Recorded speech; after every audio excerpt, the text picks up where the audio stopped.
काळी मिरची बघताय बुलढाणा पोत्याला 25 रुपयापर्यंत भाव झालेले, मिरचीचे भाव हे रिवर्स झालेले आहेत. इथं किरकोळ आपण 30 रुपये भाव काढलेले आहेत. बीन्स तर बघाल तर 30 ते 40 रुपयापर्यंत बीन्सची रेंज झालेली. वाटाणा बघताय अरकल वाटाणे हे पोत्याला 40 ते 45 रुपयापर्यंत झालेत. गोल्डन जर बघाल गोल्डन हे 55 रुपयापासून 50 रुपयापर्यंत गोल्डनचे भाव झाले. शेवगे पाहता इथं आपल्याकडे शेवगे जे आहेत ते 30 रुपयापासून 35 रुपयापर्यंत पोत्याचे भाव निघालेले आहेत. त्याच्यानंतर कोबीची आवक ही भरमसाठ झालेली आहे मार्केटमध्ये. 8 रुपयापासून 12 रुपयापर्यंत कोबीचे भाव. कारल्याची पण भरमसाठ आवक झालेली आहे मित्रांनो.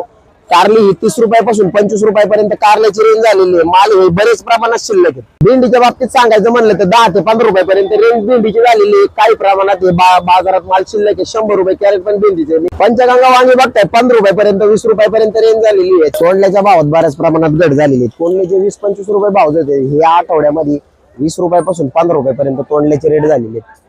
सुपर ज्वेलरी बघता मित्रांनो सकाळी 45-50 रुपयापर्यंत भाव होते. माल हे बऱ्याच प्रमाणात शिल्लक आहे. 40 रुपयापर्यंत याची रेंज काढलेली मित्रांनो. सुपर पेरू जर असतील तर 50 रुपयापासून 40 रुपयापर्यंत रेंज काढलेली आहे. रिजेक्शन पेरू जे आहेत हे 20 रुपयापासून 30 रुपयापर्यंत काढलेले आहेत. तुम्ही बघताय बाजारात हे आज अत्यंत मंदी, प्रत्येक मालाचे भाव हे उतरलेले आहेत. प्रत्येक माल हा 10 ते 5% रिवर्स झालेले.